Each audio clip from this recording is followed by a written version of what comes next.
It is perhaps not well known today that New Year's resolutions have a religious origin. Ancient Romans made annual promises to their god Janus, for whom January is named. In medieval times, knights would renew their vows of service to the church and their codes of chivalry at the end of a year towards the beginning of the new one.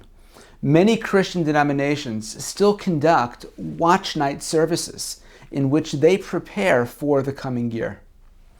Making a New Year's resolution remains a popular, fun activity, but their futility has become an annual joke. Most resolutions are not maintained or fulfilled. Oliver Wilde once said that, and I quote, "Good resolutions are simply checks that men draw on a bank where they have no account." End quote.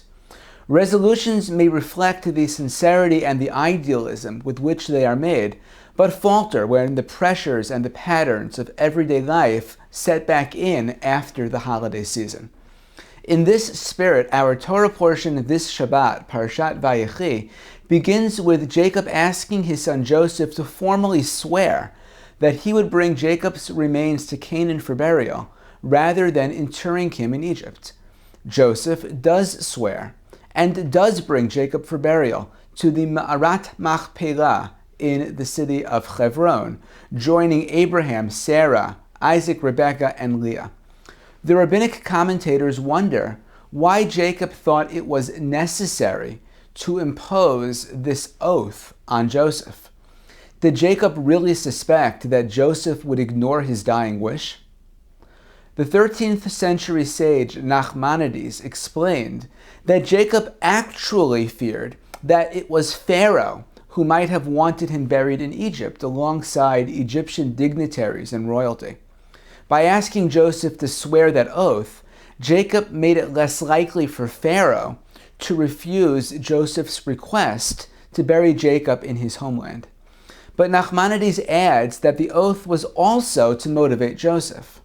We're all familiar with the tendency to lose sight of goals when we are faced with obstacles or complications.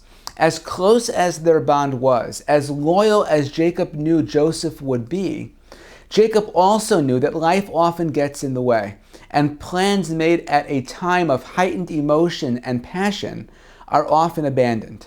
By making Joseph swear, Jacob created the sense of accountability that made it more likely that Joseph would put in the extra effort to fulfill this wish in the face of the obligations and pressures of his day-to-day life.